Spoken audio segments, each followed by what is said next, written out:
বাংলা জনরবের পক্ষ থেকে আপনাদের সকলকে স্বাগত জানিয়ে শেষ পর্যন্ত মোদিজির ফোন এলো বাংলায়। বাংলার বিজেপি কর্মীদের কাছে নরেন্দ্র মোদীর প্রত্যাশিত ফোন এসে পৌঁছালো। রেখা পাত্রকে ফোন করার পরে কৃষ্ণনগরের বিজেপি প্রার্থী অমৃতা রায়কে ফোনের পরে এই রাজ্যের অধিকাংশ বিজেপি প্রার্থীরা মনে করছিলেন যে তাদেরকেও হয়তো প্রধানমন্ত্রী ফোন করবেন, আর এই ফোনের প্রত্যাশাতেই তারা দিনের পর দিন কাটিয়ে দিচ্ছিলেন। ভাবছিলেন এই বুঝি এলো প্রধানমন্ত্রীর ফোন, আর সেই ফোনকে ভাইরাল করে দিয়ে, সেই অডিও ভাইরাল করে দিয়ে আমরা রাতারাতি সেলিব্রিটির মর্যাদা পেয়ে যাব।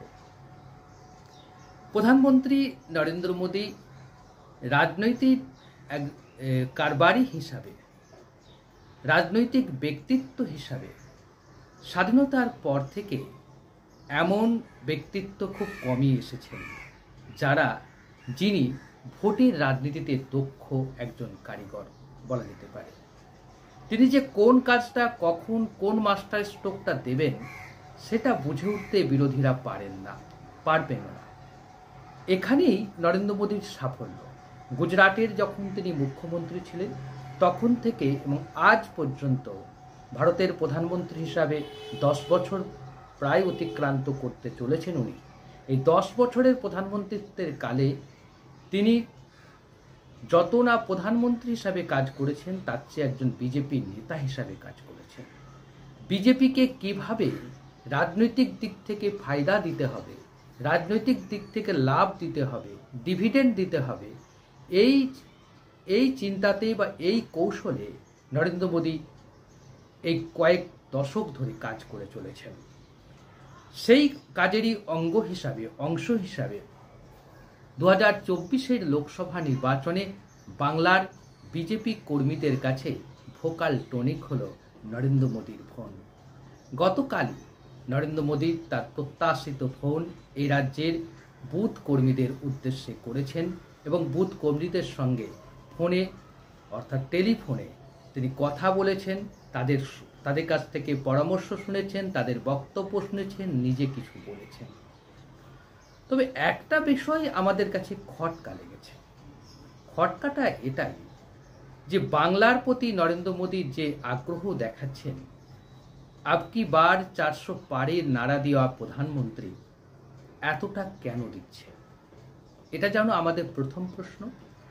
দ্বিতীয় প্রশ্ন হচ্ছে, নরেন্দ্র মোদী কাল যে কথাগুলো বললেন, কয়েকদিন আগে আমরা জানি যে কৃষ্ণনগরের বিজেপি প্রার্থী অমৃতা রায়ের সঙ্গে আলাপচারিতায় প্রধানমন্ত্রী বলেছিলেন এই রাজ্য থেকে 3000 কোটি টাকা নাকি ইডি উদ্ধার করেছে, সেই টাকা ভোটের পরে বাংলার মানুষদের ফিরিয়ে দেবেন, গরিব মানুষদের ফিরিয়ে দেবেন।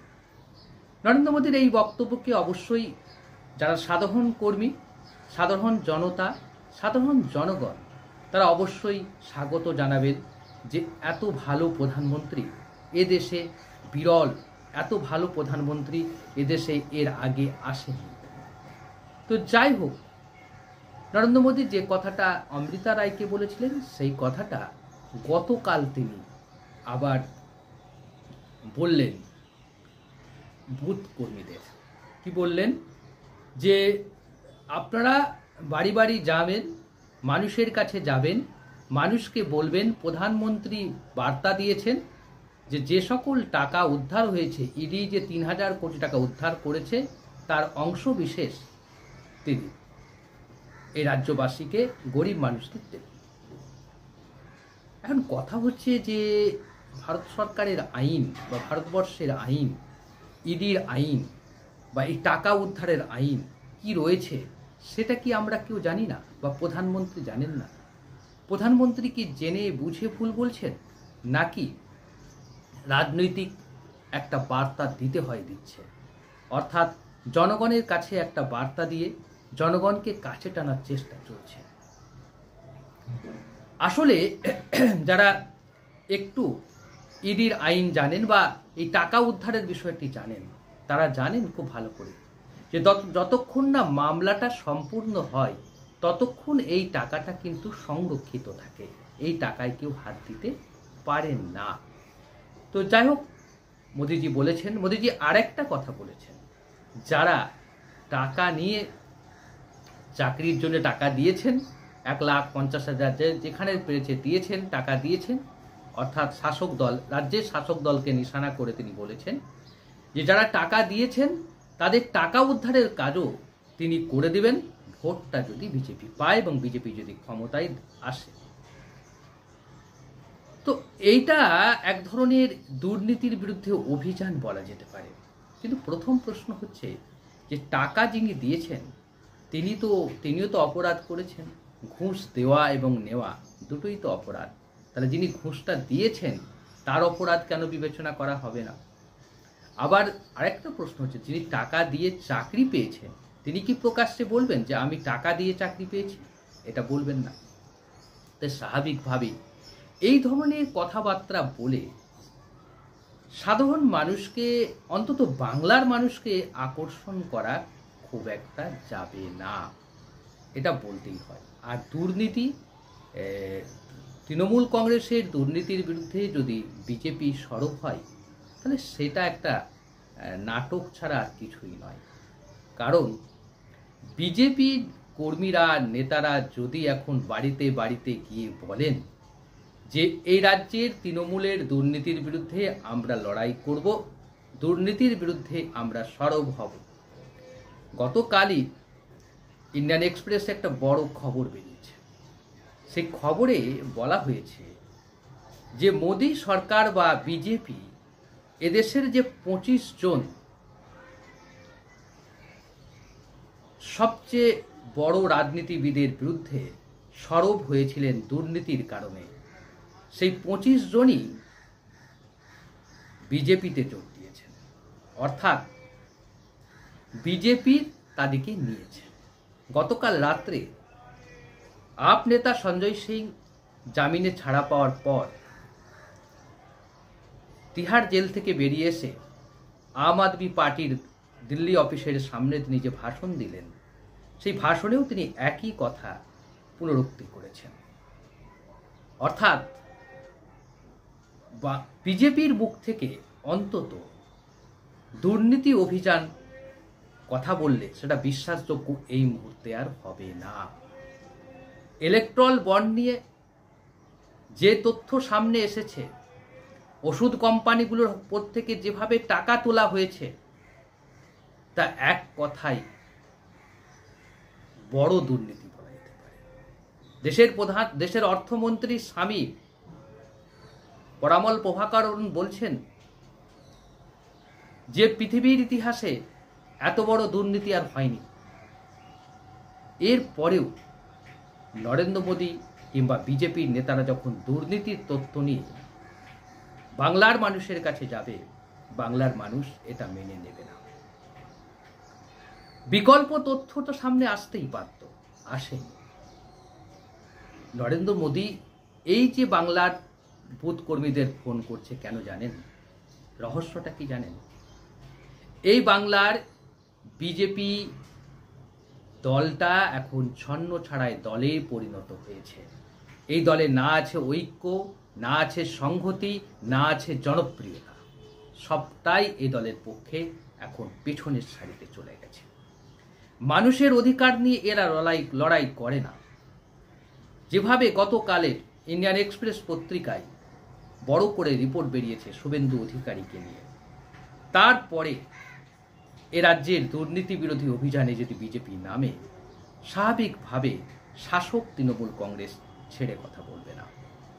আরেকটা বিষয় এখানে বলে রাখা ভালো, মমতা বন্দ্যোপাধ্যায় যেখানে রাজনৈতিক ব্যক্তিত্ব, মূল প্রতিদ্বন্দ্বী, সেখানে মমতার সঙ্গে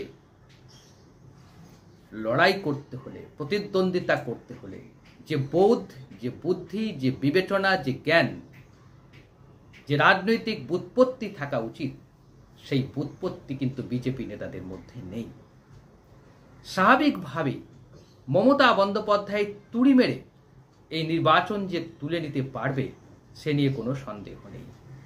যে আশা এবং প্রত্যাশা নিয়ে এই রাজ্যের বিজেপি নেতারা শুরু করেছিলেন, যত ভোট এগিয়ে আসছে ততই যেন কোথাও এই প্রত্যাশাগুলো আস্তে আস্তে অন্ধকারে হারিয়ে যাচ্ছে।